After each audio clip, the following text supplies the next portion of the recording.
राधे, जय श्री कृष्णा। जय श्री कृष्णा। कैसे हैं आप सभी लोग? मस्त होंगे, स्वस्थ होंगे। तो चलिए आज हम आपको सुनाते हैं दुर्गा सप्तशती का 7वां अध्याय। अगर आपको अच्छा लगे तो प्लीज लाइक करें, कमेंट करें और शेयर करें, और चैनल पर नए हैं तो प्लीज चैनल को सब्सक्राइब करें। राधे राधे, जय श्री कृष्णा, जय श्री कृष्णा।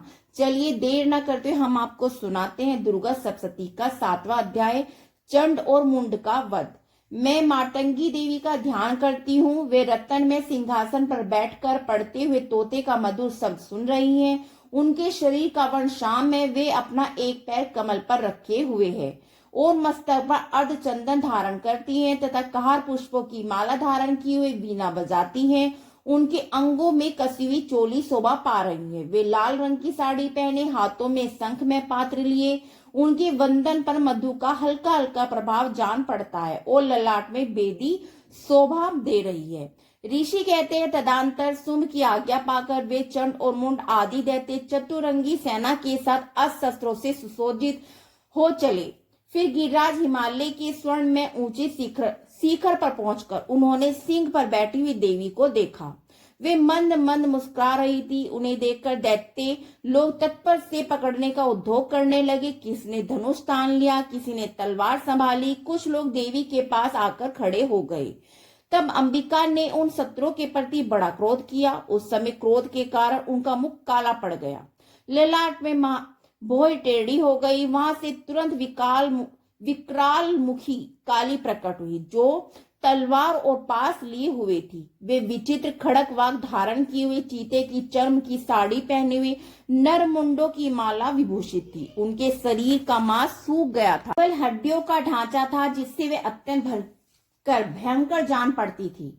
उनका मुख बहुत विशाल था। जीभ लपलपाने के कारण वे भी और डरावनी प्रतीत होती थी। उनकी आंखें भीतर को घसी हुई और लाल थी। वे अपनी भयंकर गर्जना से संपूर्ण दिशाओं को गूंजा रही थी। बड़े बड़े दैत्यों का वध करती हुई वे कालिका देवी बड़े वेग से दैत्यों की उस सेना पर टूट पड़ी और उन सबको भस्म करने लगी। वे पार्श राक्षसों, अंकुशधारी महावतों, योद्धा, घंटा से कितने ही हाथियों को एक ही हाथ से पकड़कर मुंह में डाल लेती।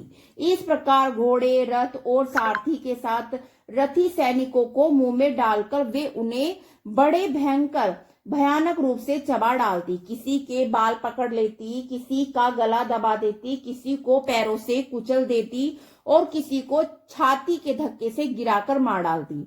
वे असुरों के छोड़े हुए बड़े बड़े अस्त्र मुंह से पकड़ लेती, रोष में भर के उनको दांतों से पीस डालती। काली ने बलवान एवं दुरात्मा दैत्य की वे सारी सेना रोन डाली, खा डाली और कितनों को मार भगाया। कोई तलवार के घाट उतर गए, कोई खड़क से पीट गए और कितनी असुर दांतों के अग्रभाग से कुचले जाकर मृत्यु को प्राप्त हुए। इस प्रकार देवी ने अस्त्रों की उस सारी सेना को क्षण भर में मार गिराया। ये देख चंड उन अत्यंत भयानक काली देवी की ओर दौड़ा तथा महादैत्य मुंड ने भी अत्यंत भयंकर बाणों की वर्षा से हजारों बाण चलाए। उन चक्रों से भयानक नेत्रों वाली देवी को आच्छादित कर दिया। वे अनेकों चक्र देवी के मुख में समाते हुए ऐसे जान पड़ते मानो सूर्य के बहुत देर तक मंडल बादलों के ऊपर में प्रवेश कर रही हूँ। तब भयंकर गर्जना करने वाली काली ने अत्यंत रोष में भरकर विकट अट्टहास किया। उस समय उनके विकराल वदन के भीतर कठिनता से देखे जा सकने वाले दांतों की प्रभा से वे अत्यंत उज्जवल दिखाई देती थी। देवी ने बहुत बड़ी तलवार हाथ में ले है का उच्चारण करके चंड पर धावा किया और उनके केस पकड़कर उसी तलवार से उसका मस्तक काट डाला। चंड को मारा गया देखकर मुंड भी देवी की ओर दौड़ा।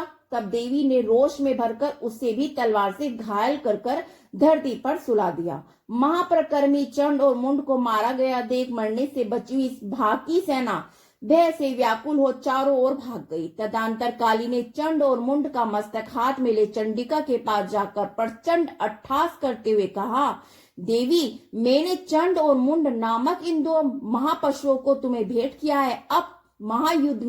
अब युद्ध यज्ञ में तुम शुंभ और निशुंभ स्वयं ही वध करना। ऋषि कहते हैं वहां लाए हुए उन चंड मुंड नामक महादैत्यों को देखकर कल्याणमयी चंडिका ने काली से मधुर वाणी में कहा, देवी तुम चंड और मुंड को लेकर मेरे पास आई हो, इसलिए संसार में चामुंडा के नाम से तुम्हारी ख्याति होगी। इस प्रकार श्री मार्कंडेय पुराण में स्वर्णिक मंदिर की कथा के अंतर्गत देवी महात्मा में चंड मुंड वध नामक 7वां अध्याय समाप्त। राधे राधे राधे राधे। जय श्री कृष्ण।